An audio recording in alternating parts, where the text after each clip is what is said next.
Hey everyone! How are you doing tonight? Fantastic! Welcome to the show. I am so excited about this one, you guys. We have some things to talk about, some everyday things you see all the time, things you probably used just today. But what if I told you that you've been using them wrong the whole time? I know, right? It's crazy. We go through our lives, we eat ketchup, we drive our cars, we chew on pen caps. Wait, don't do that. But we think we know how these things work. But there are secrets, little life hacks hidden in plain sight. And tonight, we're exposing all of them. You think you know how to use a bobby pin? You think you know what that little arrow on your gas gauge means? Get ready, because some of these are going to make you say, "No way, no way." And you'll never look at a Tic Tac container the same way again. My name is Albert, and welcome to Unknown Facts. Before we start this journey of discovery, if you enjoy having your mind blown by the simple things in life, do me a huge favor and hit that subscribe button down below. And hey, while you're at it, give this video a big thumbs up. It really helps the channel out. Alright, are you ready? Let's do this. Alright, first up, let's talk about fast food. You get your fries, you get your nuggets, and you get those little paper cups for your ketchup. You know the ones I'm talking about. You try to dip a fry in there, and it's this tiny little target. You get ketchup on your fingers, it's a whole thing. You end up grabbing like 5 of them just to get enough surface area for a proper dip. But what if I told you there's a better way? Those little paper cups have a secret. Look at the rim. You see those little pleats? Those folds around the side? They aren't just for decoration, my friends. Here's the trick, and it's so simple you're going to feel silly for not trying it. You take the cup, and you gently pull the edges outward. The pleats are designed to expand. The cup fans out, creating a wider, shallower dish. Okay, let's move from savory to sweet. Tic Tacs, the iconic little mints in the iconic little plastic box. What's the move? You pop the top, you shake it into your hand, and either one Tic Tac comes out, or, more often like 7 of them come tumbling out. Well, get ready for this. It's not a flaw, it's a feature. Look at the lid, the little flip-top part. You see that little indentation in the lid? That little recessed oval that's perfectly shaped, like a Tic Tac. Here's how it works. Close the container, turn it upside down. Give it a gentle shake so a Tic Tac can fall from the main compartment. Now, slowly turn it right side up. When you open the lid, nestled perfectly in that little crater, will be one single, solitary Tic Tac, waiting for you. Alright, let's head into the kitchen for this next one. We're talking about pots and pans, specifically the handle. You know that hole at the end of the handle on most of your pots and pans? What do you use it for? You hang it on a hook, right? But that's not its only job. It has a secret secondary purpose that is going to make your life so much easier when you're cooking. It's not just for hanging. It's a built-in, on-the-spot spoon holder. You can slide the handle of your stirring spoon or spatula right into that hole. It holds it perfectly over the pot. Any drips or mess just fall right back into the pot where they belong. No more messy countertops. Let's grab a drink. You pop open a can of soda and you hear that satisfying fizz. You take that little aluminum tab, you crack it open, and then, well, you probably just fold it back or ignore it completely. But hold on, that little tab is not ready for retirement just yet. You know the struggle. You put a straw in a can of fizzy soda and what happens? The carbonation, the bubbles, make the straw float up. You're constantly pushing it back down. This is where the tab comes back into play. After you pop the can open, don't just push the tab back. Swivel it around so that the larger hole of the tab is sitting directly over the opening of the can. Now, you take your straw and you thread it through the hole in the tab. And voila! The tab holds the straw firmly in place. Okay, time to brush our teeth.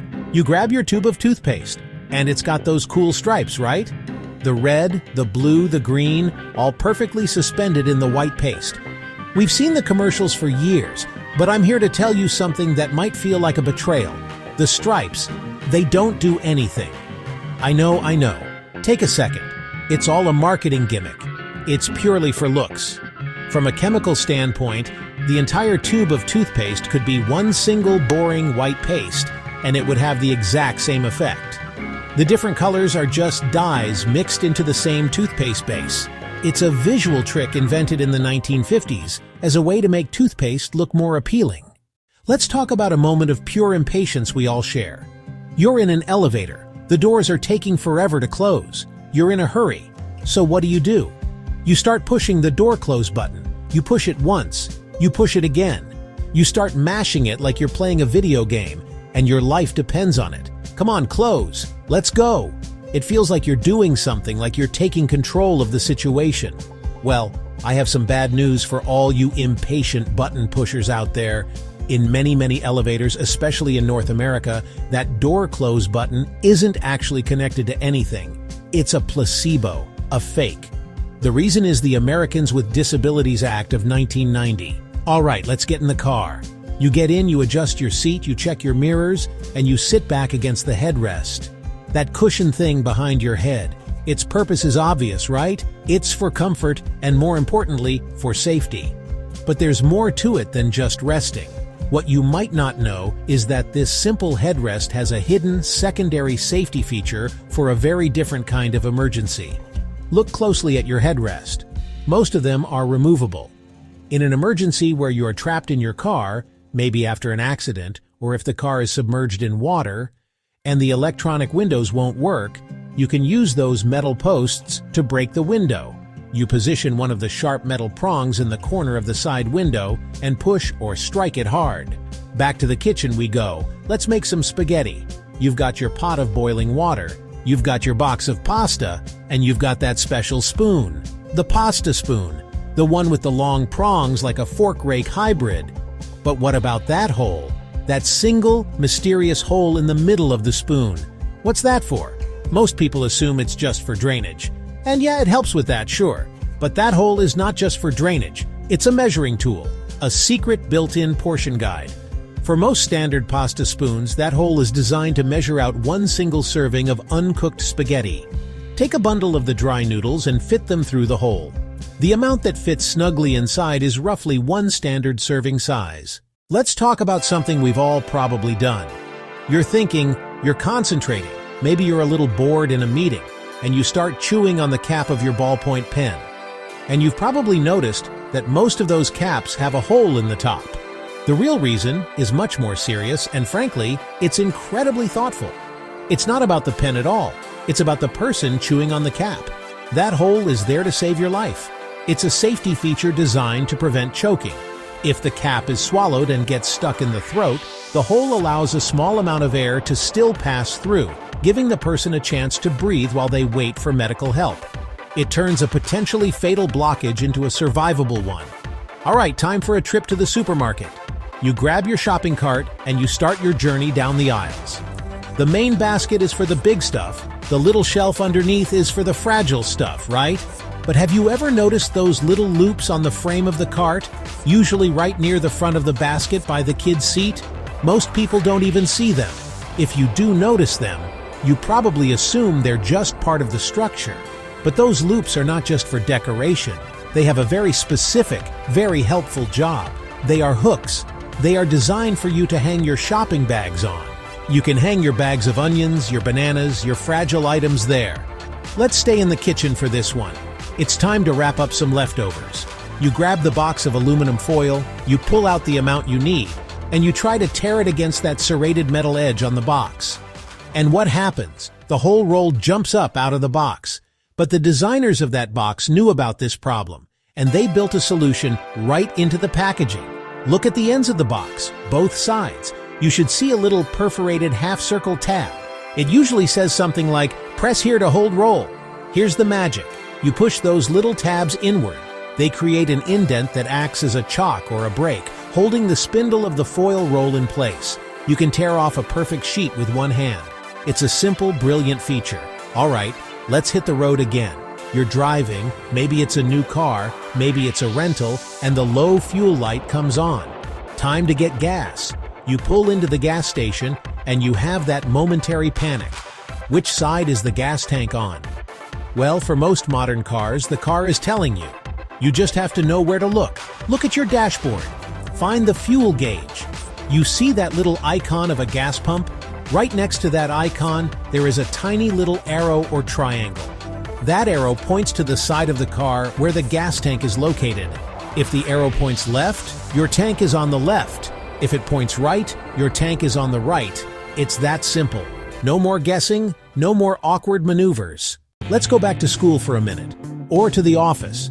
Grab a piece of notebook paper. You see those lines on the page?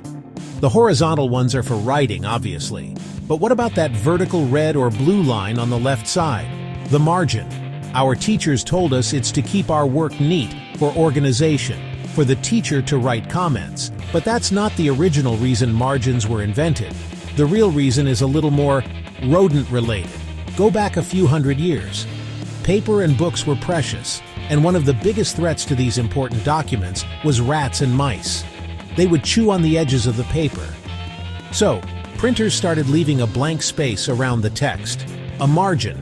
It was a buffer zone, a sacrificial area to protect the actual information from being literally eaten away. Let's go back to the grocery store, to the bread aisle. You're trying to find the freshest loaf. So what do? You probably check the best by date or do the squeeze test. But there's another clue, a secret code hidden in plain sight. The color of the plastic tag that seals the bag. Those colors are not random. They are a code used by the bakery and the grocery store staff. The color tells them the day of the week the bread was delivered. The standard industry code is alphabetical. Blue for Monday, green for Tuesday, red for Thursday, white for Friday, and yellow for Saturday. So if you're shopping on a Thursday and you see a loaf with a blue tag and one with a red tag, you know the red one is 3 days fresher. It's a secret shopper hack that lets you find the freshest bread on the shelf every single time. Time to heat up some leftovers in the microwave. And on that glass, you see that black mesh pattern, that grid of little black dots. What is that for? Most people think it's just for decoration, or maybe some kind of tint. But that mesh is arguably the most important safety feature of the entire appliance. It's called a Faraday cage. The mesh is made of a conductive material, and the holes are specifically sized to be much smaller than the wavelength of the microwaves.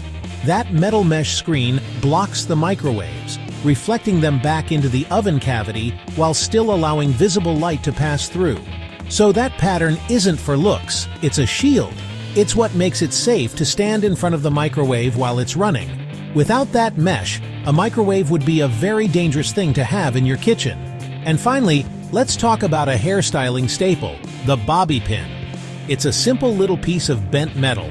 Most people, when they use one, put it in with the flat, smooth side against their scalp and the wavy, ridged side facing up.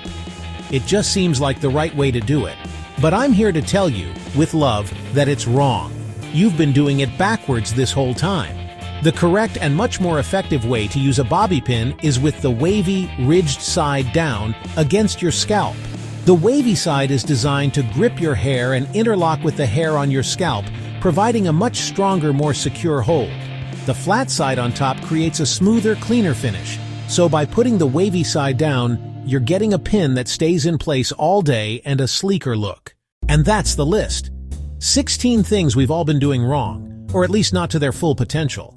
From ketchup cups to car headrests, it's amazing how many hidden features and secret life hacks are built into the everyday objects all around us.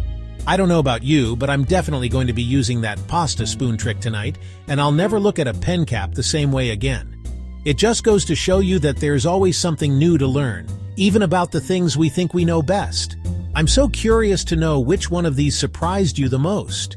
Was it the gas gauge arrow, the bread tag code, or maybe the fact that you've been using bobby pins backwards your entire life? Let me know down in the comments. Thank you so much for hanging out with me today here on Unknown Facts. It was a blast. If you had fun and learned something new, please don't forget to hit that like button. It really helps a lot. And if you haven't already, make sure you subscribe to the channel. Ring that notification bell so you don't miss out on our next video. We're always digging up more secrets to share with you. Thanks again for watching, and we'll see you in the next one.